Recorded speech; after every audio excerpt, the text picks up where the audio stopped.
ठीक है, तो यही बात हमें बोला है कि अगर for square matrix A B is equal to A C, ये B is equal to C तभी होगा only if A is a non singular matrix. Clear है? अब यहाँ पे देखो हिंदी में भी लिखा हुआ है, मैंने लिखा है, हम directly A B is equal to A C implies B is equal to C नहीं कर सकते।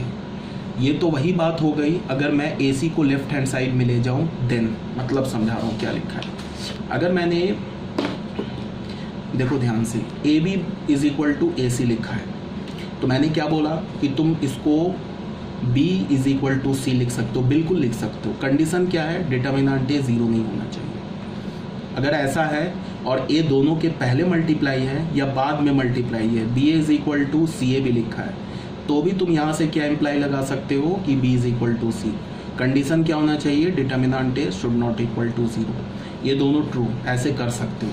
बट अगर A B is equal to A C लिखा है और हमें ए के बारे में कुछ नहीं पता है, तो हम ये इम्प्लाई नहीं करेंगे कि बी सी के बराबर है, पहली बात।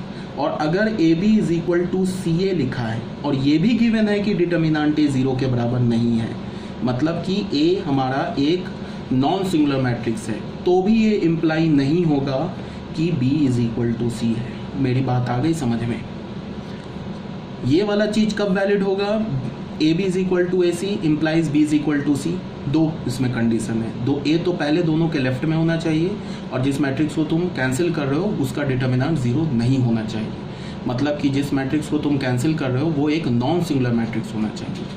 अब ये बात क्या लिखा है कि अगर A B is equal to A C B is equal to C नहीं कर सकते। क्यों नहीं कर सकते? उसको तुम ऐसे देखो, अगर तुमने A B is equal to A C लिखा है, ठीक है ना, और ए के बारे में हमें कोई इन्फॉर्मेशन नहीं पता है, तो इसको तो हम ऐसे तो लिख ही सकते हैं, A B minus A C is equal to null matrix. ये जीरो नहीं करेंगे, इधर लेफ्ट हैंड साइड में मैट्रिक्स है तो राइट हैंड साइड में भी मैट्रिक्स ही होगा, जीरो कर देंगे गलत हो जाएगा। ये ओ है, नल मैट्रिक्स है, तो यहाँ से मैंने क्या किया, ए कॉमन ले लिया, तो हमें क्या मिल गया, B minus C is equal to null matrix.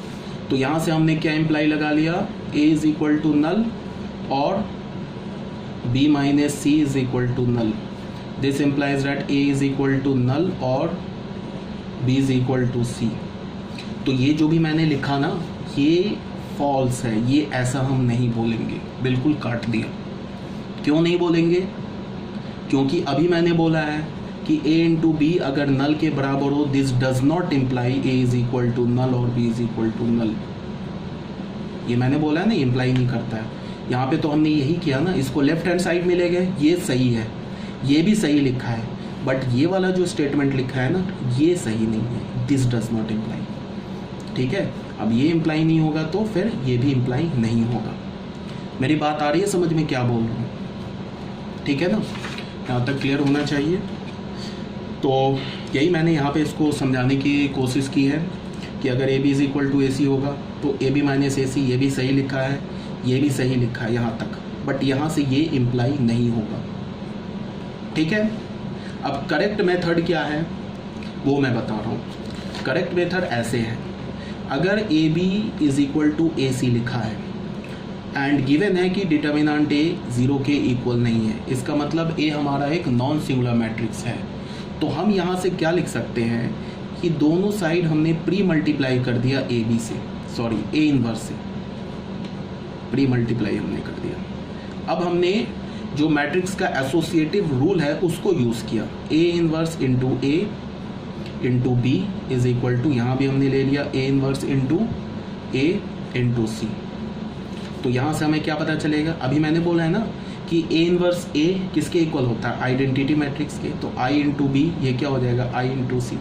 फिर मैंने क्या बोला है कि किसी भी मैट्रिक्स को अगर तुम आइडेंटिटी मैट्रिक्स से मल्टीप्लाई करोगे तो वो मैट्रिक्स क्या होगा, सेम मैट्रिक्स होगा। तो यहाँ से हमें क्या पता चल गया, बी इज इक्वल टू सी। ये करेक्ट है प्रोसीजर जो भी मैंने तुम्हें सॉल्व किया ना, ये करेक्ट है। तो A B is equal to A C, A को तभी तुम कैंसिल करोगे जब पहला कंडीशन क्या हो, ए जो हो या तो प्री मल्टीप्लाई हो या तो पोस्ट मल्टीप्लाई हो। ठीक है, दूसरा कंडीशन क्या कि जिस मैट्रिक्स को तुम कैंसिल कर रहे हो वो एक नॉन सिंगुलर मैट्रिक्स होना चाहिए। बहुत बोल दिया, तो इसी बात को यहाँ पे लिखा हुआ है। ठीक है, जो अभी मैंने कैलकुलेशन किया ना वो यहाँ पे लिखा हुआ है। ठीक है, इसके बाद आ जाओ आप नेक्स्ट पॉइंट पे। इसी बात को मैंने बताया यहाँ पे, देखो मैंने इसी बात को बोला है, ए बी अगर ए सी के इक्वल होगा तो B is equal to C हो जाएगा, B A is equal to C A होगा तो भी B is equal to C हो जाएगा। कंडीशन क्या होना चाहिए, determinant of A should not equal to 0। ठीक है, आगे बात समझ में। अब इसी को हम क्या बोलते हैं, एक लॉ है हमारे पास, pre cancellation law. Pre cancellation law क्या है, प्री का मतलब कि जिसको हम कैंसिल कर रहे हैं वो पहले लिखा हो। If A is a non singular square matrix, अगर ए हमारे पास एक नॉन सिंगुलर स्क्वायर मैट्रिक्स है और A B is equal to A C लिखा है, देखो ए और बी दोनों के साथ प्री मल्टीप्लाई है तो हम ए को कैंसिल करके बी इज इक्वल टू सी लिख सकते हैं। प्री भी है, दोनों के साथ पहले भी मल्टीप्लाई है और नॉन सिंगुलर भी है तो हम ऐसा लिख सकते हैं, कोई दिक्कत नहीं है। दूसरा यहाँ पे क्या है law, post cancellation law. If A is a non singular matrix तो बी ए सी ए के इक्वल लिखा है तो भी हम ए को कैंसिल करके बी इज इक्वल टू सी लिख सकते हैं। क्यों लिख सकते हैं, एक तो ए हमारा एक नॉन सिंगुलर मैट्रिक्स है, दूसरा क्या है, ए जो है ना पोस्ट मल्टीप्लाई है बी और सी के साथ। ठीक है ना ये बात। अब सुनो, अगर ए बी सी ए के इक्वल लिखा है, ठीक है ना, तो हम b is equal to C नहीं लिख सकते, even if a is a non singular matrix. अगर a हमारे पास नॉन सिंगुलर मैट्रिक्स है तब भी हम b is equal to C नहीं लिख सकते। क्यों, क्योंकि यहाँ पे a जो है वो प्री मल्टीप्लाई है और यहाँ पे a जो है पोस्ट मल्टीप्लाई है। ठीक है, अब इसको फिर एक नेक्स्ट पॉइंट में क्या है, अब अगर a b c a के इक्वल लिखा है, ठीक है, a b c a के इक्वल लिखा है और उसके साथ दो कंडीशन दे दिया।